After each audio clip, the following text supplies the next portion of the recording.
6, 5, 4, 3, 2, 1, 0.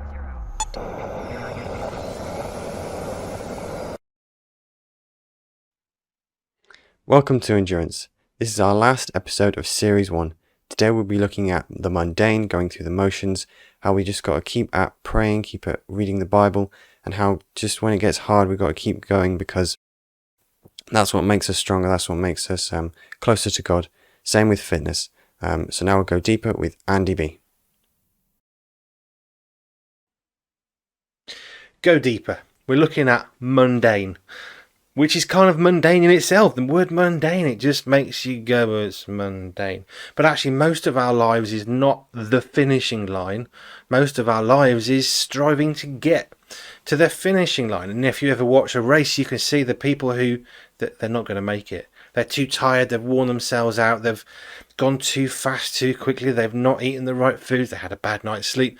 And all of a sudden, they're starting to sink down and flounder and sink. And often that's life. That's a lot of life. For everybody. It can sound quite depressing, the mundane of life. But it's also most of life. Not being depressed and boring, but actually living a life, whether you're a Christian or not, actually, a lot of what we do is quite the same. We go to work, we do a 9 to 5, we go to bed, we pay our taxes, we have to clean the toilet, we have to eat food and go shopping. This is the norm. There's nothing particularly exciting about shopping, but it's something we have to do. If we want to eat, we have to buy food. If we want to buy food, we have to have money. If we want to have money, we have to have a job. It's kind of the circle of life. Not quite like the film with the lion, but anyway. Let's read this scripture out.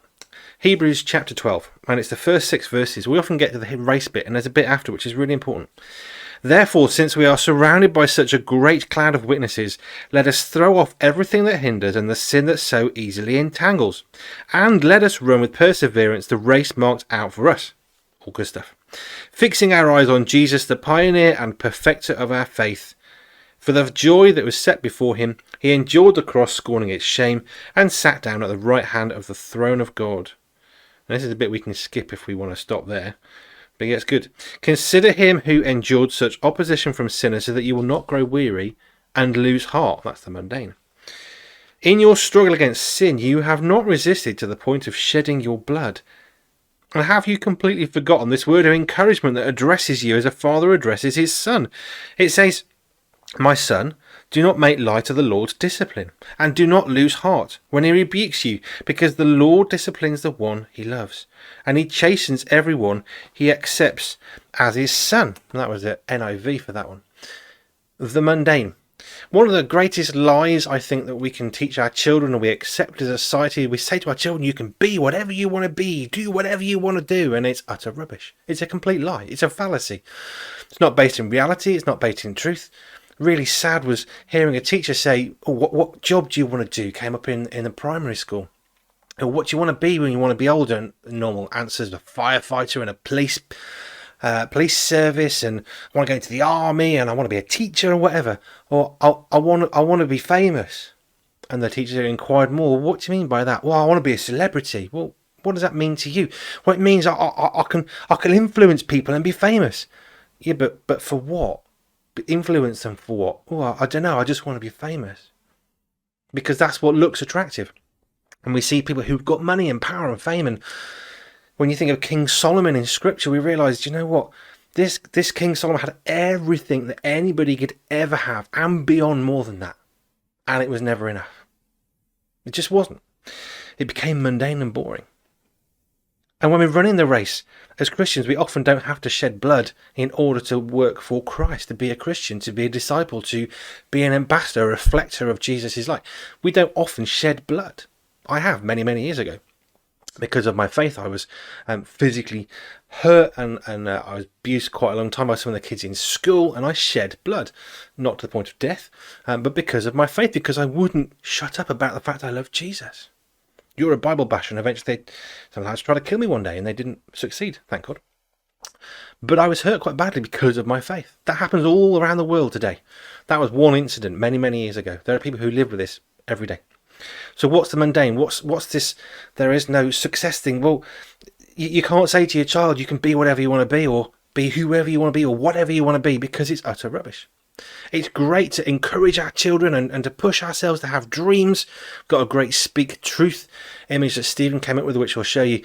But you can't be what you want to be, and you can't do what you want to do. We have limitations upon us. If you want to be, I don't know, you want to be in the mountain rescue and you don't have the use of your legs because you're in a wheelchair, you can't do that. You can work for the mountain rescue, but you can't be going up and down the mountains. It's not going to happen. God might heal you. Amazing, it happens. But there are limitations to our life, and we have two ways of looking at limitations. One, we can think, oh, I can't do it. I guess it's quite depressed.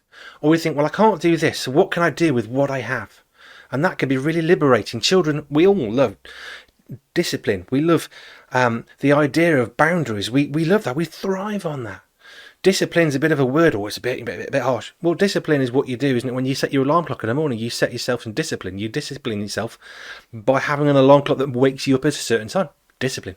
If you want to go running, you discipline yourself to have the right food, to go to bed at the right time, to oil your chain on your bike before you go cycling. There we discipline ourselves to do all sorts of things. And that's all this is talking about.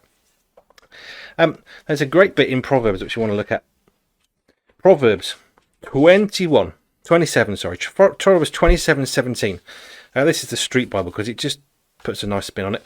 As iron sharpens up iron, so people can sharpen each other. And when we're running a race, or you watch a race on TV, cycling, whatever it happens to be, when people start cheering and shouting that person on with encouragement, they do amazing things. When we say to our children, you can be whatever you want to be, we're not encouraging, we're discouraging, because they'll be discouraged because they'll discover they can't do what they want to do. We have to work towards things. We have to work towards goals. It doesn't mean to say we don't have dreams. It means we've got to be more realistic about who we are and what we can do. We still need teachers and plumbers and builders and engineers and truck drivers, and they're not necessarily the most exciting of jobs. Well, I was a trucker and I love that. But they're not necessarily the most exciting. We want to be the famous people and the celebrities, but we also know in reality it doesn't breed comfort or happiness or joy. It doesn't do that. There's enough famous people in life who've thrown away the money because they realised that, you know what, I hit this level with the money and I was still really depressed, so I got rid of it. I'm happier now. When we're thinking about racing, cycling, dancing, whether it's ballet or something more modern, where we're thinking about playing basketball or baseball or rugby or football, there is an element of discipline for us to achieve what we want to do, because the goal might be scoring a try in rugby, it might be crossing the finish line first, but before the finishing line there's a whole race we've got to get along. And that can feel really mundane and really hard. You're grinding away, you're pedaling. That's more my thing. And you're pedaling away and you're thinking, gosh, where is the end? I'm never ever going to get to the end of this cycle. And there are parts where you want to give up, but you keep going. And when you keep going, it can feel mundane, but that mundane is actually the growth. That's the strength in us. And when we get weak, that's when the strength of Christ comes within us. Because that mundane is when God can move in us. That mundane, that's the normal life for most people. And it's not a sad thing, it's not a depressing thing. Actually, when we realise the reality of life is really exciting, because there are boundaries and there are things we can't do.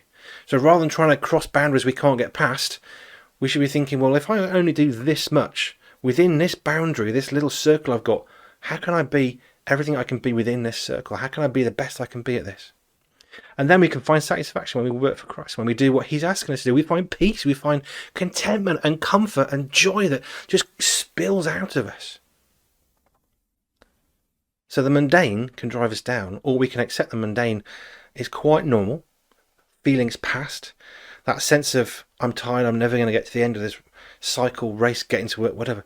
I'm never going to get to the end. Actually, we will. Feelings pass, they fade, they come and they go. That's why we should never base our life on how we feel. Feelings are great things for emotions, to keep a check on ourselves and to be aware, and it's like warning signs really on a dashboard. But feelings come and they go, and we should never trust our feelings to dictate what we do. What we should do is come back to Christ and say, Lord, what is it you want me to do?